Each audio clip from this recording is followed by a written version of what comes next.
Good morning, all of you. Today we are going to complete chapter number 2, Diversity in the Living World. यहाँ पर ना एक सुभाषित दिया है संस्कृत में। छाया मन्नस्य कुर्वन्ति तिष्ठन्ति स्वयं मातपे फलान्यपि परार्थाय वृक्षाः सत्पुरुषा इव। अब देखिए इसका मीनिंग यहाँ पे दिया है। Trees stand in the sun and give shade to others. Their fruits are also for others. Likewise, good people bear all hardship and bring welfare to others. They give to others whatever they have earned. अब यहाँ पर ना trees के बारे में और जो अच्छे लोग हैं उनके बारे में बताया है कि जैसे ये जो ट्रीज़ है वो क्या करते हैं, खुद धूप में खड़े रहते हैं लेकिन हमें शेल्टर देते हैं, हमें फ्रूट्स देते हैं, जबकि वो फ्रूट्स का उन्हें कुछ काम नहीं रहता लेकिन वो हमें देते हैं और हर किसी को देते हैं। करेक्ट। वैसे ही अच्छे लोग होते हैं जो क्या करते हैं, जो कोई भी प्रॉब्लम है वो कुछ भी होगा तो वो सब सह लेते हैं और दूसरों को अच्छी चीज़ें देते हैं, दूसरों का अच्छा होना चाहिए इसलिए बहुत सारे प्रॉब्लम्स झेलते हैं। वो जो भी कमाते हैं, जो भी उन्हें मिलता है वो क्या करते हैं, दूसरों के साथ शेयर करते हैं, ट्रीज के जैसे। अब नीचे देखिए ब्यूटीफुल पिक्चर दिया है, यहाँ पर आपको यहाँ पर पिकॉक दिख रहा है, देन मंकी, बच्चे हैं और उनके टीचर्स हैं। चलिए देखते हैं। It is a pleasant morning after yesterday's refreshing rain. Doctor Raghu and Maniram चाचा uncle have been invited to the school by the science teacher madam Sulekha. वहाँ पर जो मैडम खड़ी है वो है मैडम सुलेखा। उन्होंने किसको बुलाया था स्कूल में? डॉक्टर रघु एंड मनीराम चाचा को। ठीक है। अच्छा, किस चीज़ के लिए? To facilitate an exciting nature walk के लिए। Dr. Raghu is a scientist at the nearby research laboratory and Maniram Chacha is an elderly person from a nearby community. Doctor Raghu कौन है? हाँ, वो है एक साइंटिस्ट, वहाँ पर एक आसपास में एक रिसर्च लेबोरेटरी है, वहाँ के साइंटिस्ट। और मनीराम चाचा जो है वही आसपास एक कम्युनिटी है, वहाँ के एक मेंबर है। मनीराम चाचा is an expert in mimicking bird calls. किस चीज़ में वो एक्सपर्ट है? मिमिकिंग में। मिमिक्री करते हैं किसकी? बर्ड्स कॉल की। देन वो अलग अलग पक्षियों के आवाज़ निकालते हैं। He is also brilliant at identifying a variety of plants and animals. अब देखिए उनको अलग अलग टाइप के प्लांट्स एनिमल्स में वो क्या कर सकते हैं, वो आइडेंटिफाई कर सकते हैं। वो उनकी क्या है, एक बेस्ट, उनके इसमें से वो एक बेस्ट कैरेक्टर है। Then to prepare them for the nature walk, Dr. Raghu informed the student that the objective of this walk is to experience the beauty and variety of plants and animals in the nature. तो doctor Raghu ने पहले ही बच्चों को inform करके बता दिया कि ये जो नेचर वॉक हम कर रहे हैं इसका मेन ऑब्जेक्टिव क्या है, आपको क्या करना है, एक्सपीरियंस करना है। क्या चीज़ें? नेचर की beauty, variety of plants, variety of animals. The students are excited to join them. बच्चे तो एकदम खुश हो गए उनको ज्वाइन करने के लिए। They are curious to interact and learn from them. The teacher advised the student to carry a notebook, a pen and a water bottle. अब बच्चे बहुत खुश हो गए, उन्हें ना क्यूरियसिटी रहती है बच्चों में, बस वैसे ही। क्यों? क्योंकि उन्हें क्या करना था, डॉक्टर रघु के साथ इंटरेक्ट करना था, उनसे बहुत सारी चीज़ें सीखनी थी। तो टीचर ने एडवाइस किया कि आपको क्या कैरी करना है? Notebook, pen and water bottle. चलिए then next. As they walked, they began exploring the plants and animals around them. Dr. Raghu advised the student to notice the variety of smells in the park and emphasizes respecting all living creatures and observing them without disturbing. अब देखो, जब उन्होंने ये walk start किया, explore करना start किया, plants animal जो भी उनके आजू बाजू में प्लांट्स एनिमल है उनको एक्सप्लोर करना स्टार्ट किया, तो डॉक्टर रघु ने उन्हें क्या बताया है कि आपको हर जगह पे, मतलब जैसे ही आप गार्डन में घूमोगे, ठीक है, तो वहाँ पर क्या करना है, अलग अलग तरह की जो प्लांट से खुशबू आती है वो आपको क्या करना है, वो आपको नोटिस करनी है। और सबसे मेन चीज़, कोई भी लिविंग क्रिएचर है उससे ऑब्जर्व करना है, लेकिन उसको कैसे ऑब्जर्व करना है, उन्हें डिस्टर्ब नहीं करना है, विदाउट डिस्टर्बिंग इट। ठीक है। ये तो कुछ कुछ कैसे होता है ना, कुछ लोग, हम लोग नेचर में जाते हैं तो प्लांट से कुछ लोग प्लांट उखाड़ के घर पे लेकर आते हैं या फिर फ्लावर्स तोड़ देते हैं, पत्ते तोड़ देते हैं। इसलिए उन्होंने पहले ही बोल दिया कि किसी भी लिविंग क्रिएचर को आपको डिस्टर्ब नहीं करना है। Maniram Chacha tells the student to not only observe different plants and animals but also to carefully listen to different sounds. ठीक है। अब मनीराम चाचा ने क्या कहा कि प्लांट एनिमल्स को तो ऑब्जर्व करना ही है, लेकिन उसके साथ साथ ये अलग अलग साउंड जो आती है वो भी आपको क्या करना है, नोटिस करना है, अच्छे से सुनना है। The students come across a variety of plants, including grasses, bushes, and large trees. They also observe a variety of birds sitting on the branches of trees, butterflies moving from flower to flower, and monkeys jumping from one tree to another. अब ये nature walk जो था बच्चों का, उन्होंने बच्चों ने देखा कि अलग अलग टाइप के प्लांट्स है, बर्ड्स ब्रांचेस पे बैठे हैं, बटरफ्लाइज को देखा, मंकी को देखा। Then they record their observation in their notebooks and discuss them with Dr. Raghu and Maniram चाचा। अब जो भी बच्चों ने ऑब्जर्व किया था सब उसमें लिख दिया नोटबुक में, और किसके साथ डिस्कस करें, डॉक्टर रघु और मनीराम चाचा के साथ। The students can hear the chirping of birds. क्या होता है चर्पिंग ऑफ बर्ड्स? वो जो बर्ड्स आवाज़ निकालते हैं ना, उनको कहता है chirping. Doctor Raghu informs them that each bird has unique chirp. Doctor Raghu ने क्या बताया कि हर बर्ड की जो आवाज़ होती है, चर्प होती है, वो कैसी होती है, यूनिक होती हैं।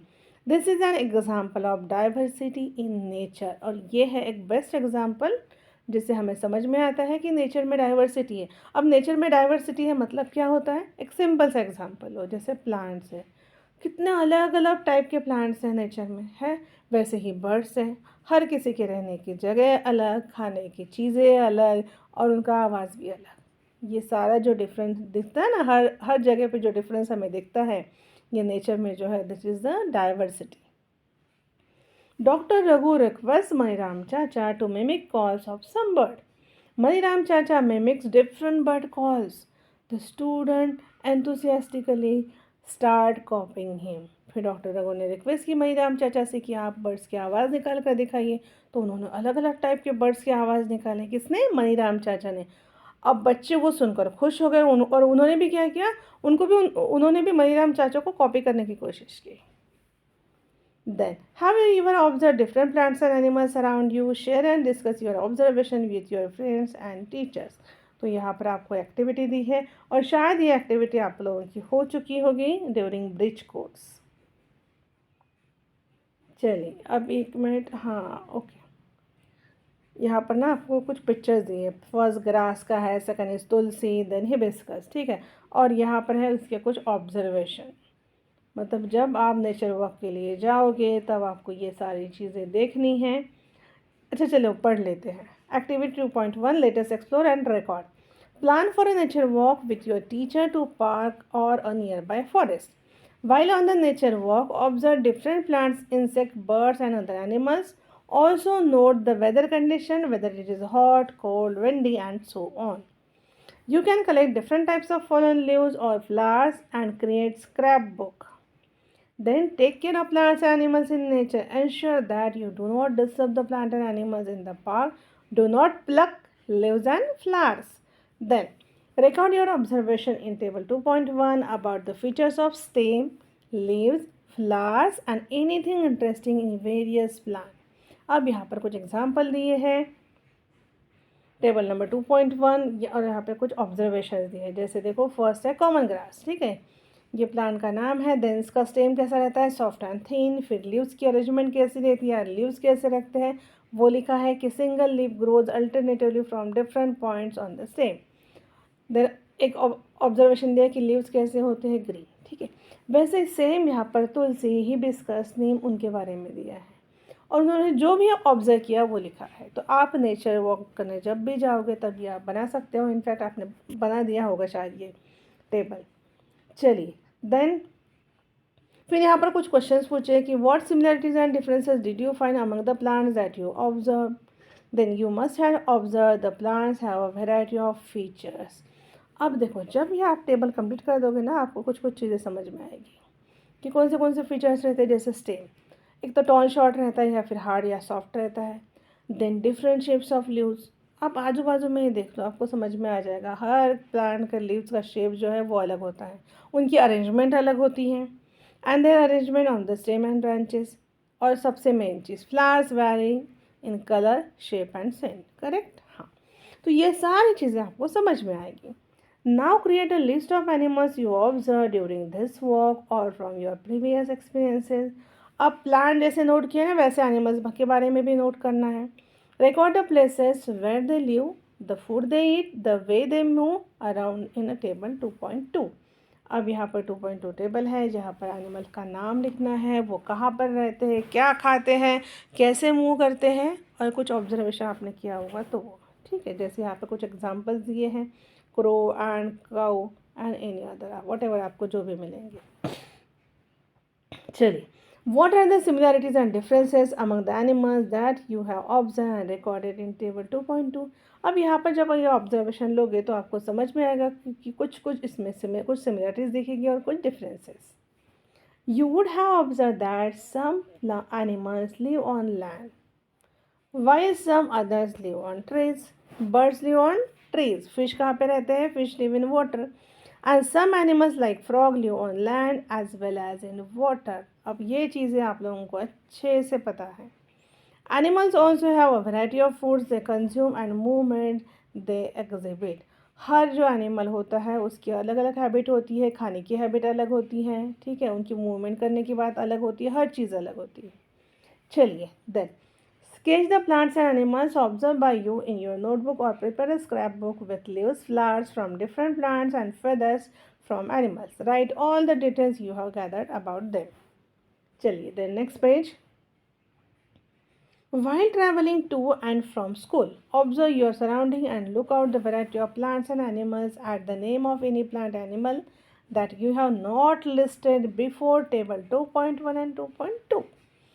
2.1 और 2.2 में जो एनिमल या प्लांट्स आपने लिस्ट नहीं किए हैं वो अभी ढूंढना है आपको. ठीक है, चलिए, then activity 2.2, let us appreciate.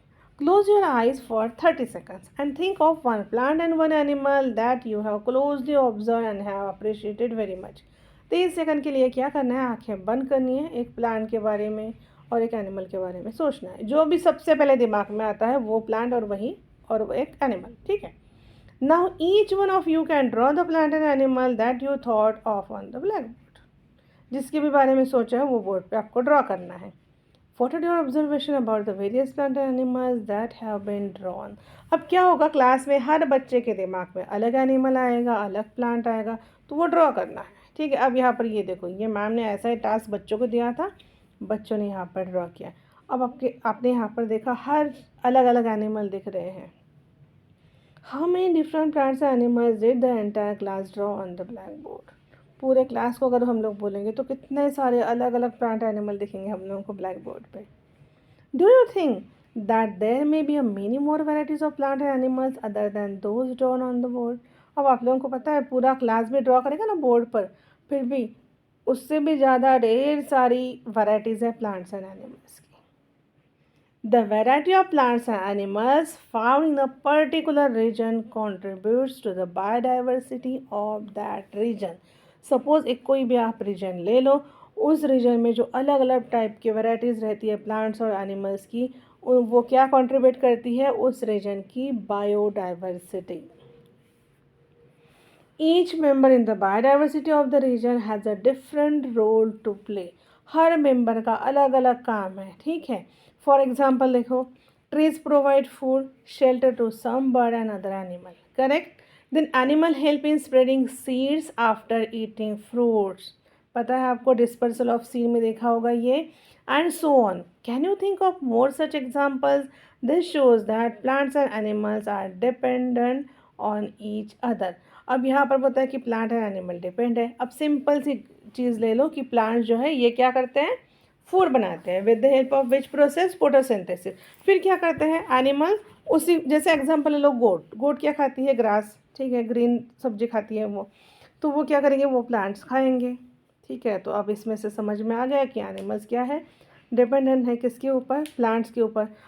और एक अच्छा सा एग्जाम्पल ले लो. ड्यूरिंग फोटोसिंथेसिस प्लांट क्या रिलीज करता है, कार्बन डाइऑक्साइड, ऑक्सीजन. वो ऑक्सीजन कौन यूज़ करते हैं, हम लोग फॉर ब्रीथिंग. और हम लोग ऑक्सीजन यूज़ करते हैं और क्या एक्सहेल करते हैं, कार्बन डाइऑक्साइड. और वही कार्बन डाइऑक्साइड प्लांट यूज़ करता है during photosynthesis. So in this way क्या है यहाँ पर कि plants and animals are dependent on each other. Then next point, how to grow plants and animals. How would you arrange your books and notebook in groups? Would arranging them in groups help you better organize your school bag? होता है ना, अच्छे से arrange करके रखो तो बहुत से लोग नोटबुक अलग रखते हैं, टेक्स्ट बुक अलग रखते हैं, या फिर नोटबुक और टेक्स्ट बुक साथ में रखते हैं सेम सब्जेक्ट की. Now let us look at the world around us. We are surrounded by a variety of plants and animals with different features about which you have learned in section 2.1. We can group them based on similarities and differences among them. अब देखिए, अब आप लोगों ने इतने सारे observation दिए. जैसे सपोज एग्जांपल ले लो एनिमल्स के बारे में, कि जो एनिमल्स लैंड पे रहते हैं उनको हम लोग अलग वाले ग्रुप में डालेंगे, जो वाटर में रहते हैं उनको अलग ग्रुप में, और जो पानी और वाटर दोनों इसमें रहते हैं उनको अलग ग्रुप में. हो गया. In this way you can make different groups. Then activity 2.3, चलो पढ़ लेते हैं. Let us group. Collect pictures of various other plants and animals. Cut their pictures from old magazine, newspaper, chart and other sources. Paste each of these pictures on a different card. अलग अलग card पे paste करना है. Divide your class in groups of 5 to 6 students each.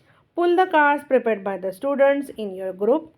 Observe various features of plants and animals shown on the card. Recall the features of plants and animals that you have listed in table 2.1 and 2.2. Then group them on the basis of common features. जो common चीज़ें हैं उसके base पर, ठीक है, common features के base पर उन्हें ग्रुप करना है. Share and discuss the basis of grouping you have made with other group in your class. और फिर आपको शेयर करना है कि कौन से बेस पर आप लोगों ने वो ग्रुप्स बनाए हैं. You will be surprised to see that the basis used by different groups may vary. तो आपको समझ में आएगा कि हर ग्रुप ने अलग अलग चीज़ ये की है, अलग अलग, हाँ, उन अलग अलग कैरेक्टर के ऊपर उन्होंने क्या किया है, ग्रुप बनाया है. What do you think are the reason behind it? Different student might have chosen different common features for the grouping. क्योंकि उन लोगों ने अलग अलग ये किया, अलग अलग चीज़ें ली. For example, some students may have chosen the height of plant on the basis of grouping, while others might have chosen presence or absence of flowers. है ना, दो अलग अलग पॉइंट हो गए. On the basis for grouping of the plants. अब देखिए यहाँ पर 2.2 दिए है figure. Some possible criteria of grouping of plants and animals. Presence and absence of flower. Second is heights of stem, then eating habits, and then place the leaf. You may have grouped animals based on varied features such as what they eat, where they live, what color they are and how they move. हर चीज़ में आप मतलब कोई भी criteria आप ले सकते हो. What is the importance of grouping? अब ये importance क्या है grouping का? Grouping makes it easier to understand and study plants and animals on the basis of their similarities and differences. अब grouping की वजह से क्या होता है, हमें अच्छे से हम ना प्लांट्स और एनिमल की अच्छे से स्टडी कर सकते हैं और उन्हें अच्छे से समझ सकते हैं. You will learn more about the importance of grouping in our daily lives in the chapter material around us. ये चैप्टर आपको आगे आने वाला है, material around us. Then how to group plants. Plant को कैसे ग्रुप करेंगे हम. You must have notice that plant show variation in the features related to stem, leaves, flowers and modes. The stems of different plants vary in thickness, height and hardness, while the leaves vary in shape, color, size and arrangement. अब अपने ढेर सारे plants देखे होंगे, stem अलग होता है, leaves का साइज, शेप, हर चीज़ अलग, फ्लावर्स का कलर अलग, उसका सेंट अलग, है ना. Then you might have tried grouping the plants in activity 2.3 using one of this feature. You might have also learned in earlier classes that plants can be grouped into herbs, shrubs and trees based on their height and types of stem. अब आपको ये भी पता है कि plants को हम लोग हर्ब, shrub और ट्रीज में भी डिवाइड कर सकते हैं, ग्रुप कर सकते हैं. So let us study the features of plants in more details and group them on that basis. ठीक है. So activity 2.4, let us group. Let us go on a nature walk again for some more interesting observation. Look closely at the heights of different plants. Are these plants shorter than you, as tall as you or taller than you? क्या note करना है height plant की. Is the stem brown or green? Stem का colour. Touch and feel their stems and try to bend them gently. Can you bend the stem easily or it is stiff? Take care the stem do not break. Also observe from where the branches of the plants arises, whether they arises close to the ground or higher up on the stem. Then fill in your observation table 2.3. A few examples are already given. शायद bridge course में आप लोगों ने ये activity भी की होगी. जैसे यहाँ पे एग्जाम्पल दिया है मैंगो का. कैसा रहती है हाइट इसकी? टॉल. और स्टेम का कलर कैसा रहता है? ब्राउन. कैसा रहता है? Stem hard and thick. Correct. और ब्रांचेस कहाँ से अपीयर होती है? Higher up on the stem. देखा है आपने? यस. और कौन से इसमें आएगा? ये मैंगो ट्री के इसमें. ठीक है. देन रोज, टोमेटो उनके एग्जाम्पल्स दिए हैं. व्हाट डिफरेंस है do you observe among herb, shrub and trees? अब क्या डिफरेंस होता है इन तीनों में, हर्ब, श्रब और ट्रीज में? How can you group plants on herb, shrub and trees based on the data entered in table 2.3? यहाँ पे पूछा कि 2.3 पर आपने जो भी डेटा फिलअप किया है उसके बेस पर आप कैसे फिक्स कर सकते हो कि ये हर्ब है, ये श्रब है, ये ट्री है. यहाँ पर देखिए नीचे पिक्चर्स दिए हैं. ट्री का एक पिक्चर दिया है, then shrub and then herb. Some plants grow really tall and have hard, thick brown woody stem. Their branches typically start higher up on the stem and away from the ground. These plants are called trees. For example, mango tree. ये वाला देखो, दिख रहा है आपको? Toll है, stem hard thick रहता है, आपको पता है अच्छे से, ब्राउन रहता है. और ब्रांचेस देखो कहाँ से निकले? स्टेम निकला है ऊपर तक, फिर वहाँ से ऊपर, स्टेम से ऊपर से क्या लिखा है? ग्राउंड के बहुत ऊपर जाकर ब्रांचेस निकली हैं. ये है ट्रीज के बारे में. Example mango tree, neem tree. Then next, some plants are not as tall as trees. कुछ प्लांट्स ट्री के जैसे टॉल नहीं होते हैं. This plants often have many brown woody stems that start branching very close to ground. यहाँ पर देखो shrub का एग्जाम्पल दिया ना, बी का, वहीं पे दे लो. ढेर सारी ब्रांचेस निकली लेकिन ग्राउंड के पास में से ही निकली है ना, very close to ground. This stems are hard but not as thick as the stem of tree. इनकी भी स्टेम हार्ड रहती है लेकिन ट्रीज के जैसे नहीं. This plants are called shrub. उन्हें हम क्या कहते हैं? श्रब. एग्जाम्पल है रोज प्लांट. देन हर्ब के बारे में पढ़ेंगे. Some plants are typically small with soft and green stem. Soft रहता है, ग्रीन. अगर आप उसको ऐसे मोड़ के देखोगे ना, वो मुड़ जाता है, टूट जाता है जल्दी से. This are known as herbs. और एग्जाम्पल है टमाटो प्लांट्स. अब और भी कुछ प्लांट्स होते हैं, जैसे some plants have weak stem, need support to climb and grow. उसे हम क्या कहते हैं? Climbers. And some plants creep along the ground which we call creepers. ठीक है. Then what can be other features on the basis of which you can group plant? अभी यहाँ पे पूछा, ये तो सारी चीज़ें हैं लेकिन और क्या अलग फीचर्स है जिसके बेस पर आप प्लांट्स को अलग अलग ग्रुप में डाल सकते हो. Let us perform another activity. अब यहाँ पर दूसरा पॉइंट लिया है. पहला वाला पॉइंट कौन सा था? ये हर्ब, श्रब, ट्रीज वाला. ठीक है, वो क्राइटेरिया लिया था हम लोगों ने. अभी क्या लेना है? देखो, look at the leaves of different plants collected by you during nature walk. अब हम लोगों को वो गिरे वाले पत्ते यूज़ करना है ना, जो वो वाले पत्ते आपने जो कलेक्ट किए हैं. Do you notice the variation in the shape and structure of the leaves? अब उसमें स्ट्रक्चर देखना है लीफ का. हर लीफ अलग साइज़ का होगा, अलग शेप का. और देन वेनेशन देखना है. क्या है ये वेनेशन? देखो यहाँ पर, you may observe thin lines on the leaves of the plants. है ये हर लीफ देख लो आप, है ना वहाँ पर. इन्हें कहते हैं वेन. ठीक है. और सबसे बीच में जो मेन लाइन रहती है ना, देखो एकदम बीच में, वो है मिडरिप. उससे ये छोटी छोटी ब्रांचेस निकली हैं, ये है वेन्स. ठीक है.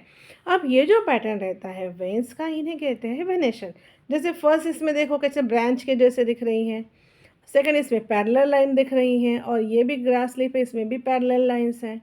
So the pattern of veins on the lip is called venation. अब इसमें डिफरेंस क्या है? What differences do you see in the veins of leaves shown in figure 2.4a and 2.4b? देखो आपको समझ में आ जाएगा. ए देखिए, hibiscus leaf with reticulate venation. बीच में एक मिडरिप है, उससे ढेर सारी ब्रांचेस निकली है, छोटी छोटी वेन्स निकली हैं, और देन अगेन ब्रांच. लेकिन यहाँ पर देखिए बनाना लीफ में एक मेन मिडरिप है, उससे जो वेन्स निकले, दे ऑल आर पैरेलल्स, है ना. तो वेनेशन के दो टाइप हैं. जो फर्स्ट है हिबिस्कस में आपको जो दिख रहा है, दैट इज रेटिकुलेट वेनेशन. और बनाना लीफ पे तो पैरेलल लाइंस दिख रही हैं, so it is a parallel venation.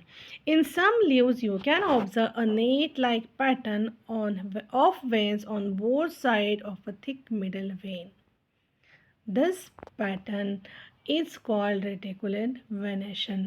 ये जो मिडल वेन है उसी को मिडरिप कहते हैं, ठीक है। अभी आज ना आपको देखना है हिबिस्कस का लीफ देखना, वहाँ पर आपको जो क्या दिखेगा, नेट जैसा पैटर्न दिखेगा वेन्स का, उसे हम क्या कहेंगे, उस पैटर्न को रेटिकुलेट वेनेशन। एग्जाम्पल है हिबिस्कस का leaf. Then in some leaves you may observe that veins run parallel, जैसे बनाना लीफ में हमें दिख रहे हैं, उसे हम कहेंगे parallel venation. For example leaves of banana plant और ग्रासेस एग्जिबिट पैरेलल वेनेशन, ठीक है। Then do you think that plants can group on the basis of venation present in their leaves? अब हम लोग उसके बेस पर, वेनेशन के base पर उन्हें ग्रुप कर सकते हैं क्या? Now let us try to explore roots of the plants. अब हमें अलग एक पॉइंट लेना है, रूट्स ये करना है, रूट्स का पॉइंट लेकर उन्हें अलग अलग ग्रुप में डालना है। Do all plants have root? तो सारे प्लांट्स को रूट्स रहते हैं क्या? Then are this roots similar, या रूट्स सिमिलर होते हैं हर प्लांट के? चलिए देखते हैं। Activity 2.6 visit an open area where wild herbs and grasses are growing. Wild herb and grasses, ठीक है। You may use small house for this exercise. क्या करना है, टेक अ खुरपी मतलब trowel, carefully dig out a few different herbs, अलग अलग type के different type के हर्ब्स हैं, उन्हें केयरफुली क्या करना है, डिग आउट करना है without damaging the root, root को डैमेज नहीं करना है। To do this you may wet the soil and loosen it. थोड़ा सा सॉइल आप उसमें पानी डाल दो, थोड़ा सा लूजन हो जाएगी, फिर आपको ये काम करना है। Then wash the roots with water and observe them. फिर उन्हें वॉश करके ऑब्जर्व करना है। After you are done observing make sure to replant the herb so that they may continue to thrive and grow. अब आपका observation होने के बाद फिर से उस प्लांट को वही जगह पे लगाना है ताकि वो फिर से फल फूल सके, ग्रो हो सके। चलिए, what are the similarities and differences in the roots of the plant collected by you? What differences do you see in the roots of plants shown in the figure 2.5a and figure 2.5b? अब यहाँ पर दो types के roots दिए हैं और आपको ये पता भी है कि दो टाइप्स के रूट्स होते हैं, tap root and fibrous root. अब ये फर्स्ट वाला जो है ना, ए वाला, उसमें देखो वो रूट कैसा है, देख लिया, ये है tap root system in a mustard plant, और सेकंड वाला है fibrous in common grass. Observe carefully the roots of mustard plant in figure 2.5a. The roots of this plant consist one main root and small side root arising from it. अब आपको यहाँ पर आराम से दिख रहा होगा फिगर ए में एक मेन रूट है और उससे क्या हो गया है, छोटे छोटे रूट्स निकल रहे हैं। ये जो है the main root is called tap root और इसी को कहते हैं टैप रूट सिस्टम। अब अनदर एग्जाम्पल जो है, another example of plants having taproot is hibiscus observed by you in activity 2.1.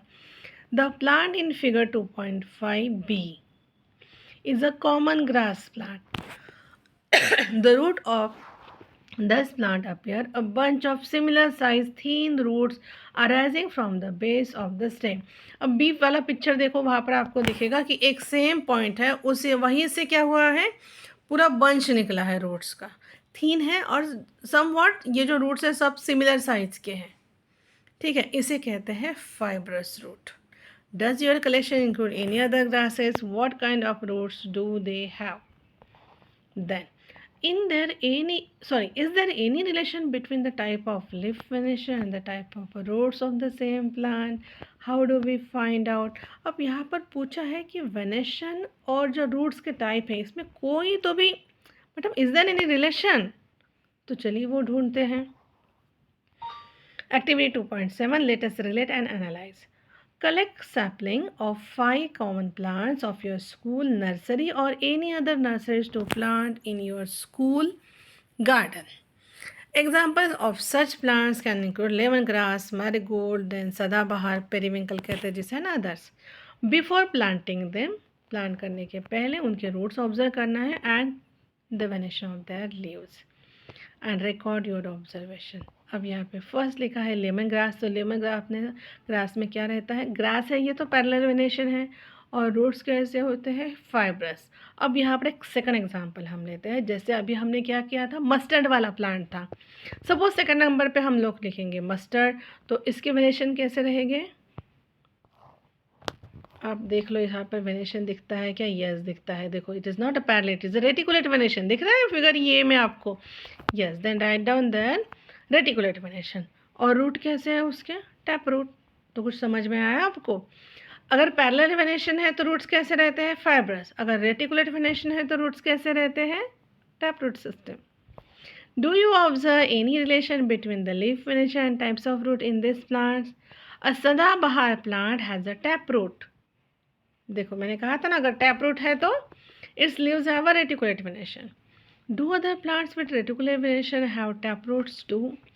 Lemongrass on the other hand has fibrous root. Venation कैसे है lemongrass में, parallel. Do other plants with parallel venation have fibrous root too? Generally plants with reticulate venation have tap roots. आप know ये जो line है इसे underline कर दीजिए, ये जो लिखा है ना, generally plants with reticulate venation have tap roots while those with parallel venation have fibrous roots. Then chickpea मतलब chana is another example of plant with tap roots and reticulate venation in leaves. Wheat is an example of plant with fibrous root and parallel venation in these leaves. अब ये जो ना wheat, जवार, then मक्का, corn वाला जो रहता है, ये जो है इसमें सब इसमें fibrous root रहते हैं और parallel venation रहता है. Is there any relation among the seed of the plant's type of root and leaf venation? Are all said similar. अब देखिए पहले पॉइंट में हम लोगों ने क्या देखा, वेनेशन का किसके साथ में देखा हम लोग, रिलेशन रूट्स के साथ में। अब यहाँ पर क्वेश्चन पूछा है कि is there any relation among the seed of the plant, जो प्लांट का सीड होता है उसका भी रिलेशन है क्या कुछ रूट्स या लीफ वेनेशन के बारे में। Let's check. चलिए activity 2.8 let us compare. Soak some chickpea and maize seeds in water for 2 or 3 days. Remove the seed coat of chickpea. Now observe structure of chickpea and maize seeds. Are they similar or different? अब ये देखो, ये first वाला जो है ये chickpea का seed है जिसके दो पार्ट है, इट इज़ डाइकॉट, करेक्ट। अब ये जो दो पार्ट है उन्हें कहते हैं हम कॉटिलीडॉन। लेकिन इसमें दिख रहा है आपको मेज में, नहीं है, वो सिंगल है, इसे कहते हैं मोनोकॉट। ठीक है, चलिए नीचे पढ़ते हैं हम लोग। You will notice that chickpea seeds are splits into 2 part. देखो चिकपी जो ये है उसको अपने लोगों ने क्या किया, 2 पार्ट में उसको स्प्लिट किया है। Each part is called cotyledon. Plants that have seed with 2 cotyledon, यहाँ पे दिख ही रहे हैं, वही सीड को कितने कॉटिलीडॉन्स है, 2, उन्हें हम क्या कहते हैं उन प्लांट्स को, डाइकॉट और डाइकॉटिलीडॉन्स। अब वही आप मेज़ का देख लो, उसमें सिंगल सीड दिख रहा है आपको, सिंगल कॉटिलीडॉन दिख रहा है, इसलिए हम उन्हें क्या कहते हैं, मोनोकॉटिलीडॉन्स और monocots. Maize has a single thin cotyledon. Plants with such seeds are called monocotyledons और monocots. Then what relation do you observe among the leaf venation, root types and the number of cotyledon in the seeds of a plant? अब हमें क्या relation, क्या हमने बोला था कि कुछ रिलेशन है क्या इसमें, तो क्या दिखता है, अंडरलाइन करना है इन दोनों सेंटेंसेस को। ठीक है, dicot plants have reticulate venation and a taproot system while monocot plants have parallel venation and a fibrous root system. ठीक है, अगर डाइकॉट प्लांट होगा तो उसमें रेटिकुलेट वेनेशन होंगे और रूट टैप रूट। अगर मोनोकॉट है, जैसे मैंने आपको बताया था, याद है मेज के बारे में बताया था मैंने कि जिसमें पैरेलल वेनेशन होते हैं, रूट फाइब्रस होते हैं, तो मेज इज मोनोकॉट सीड है, तो वो हो गया monocot plant. You have learned about some features used for grouping plants. Now let us explore the grouping of animals in more details.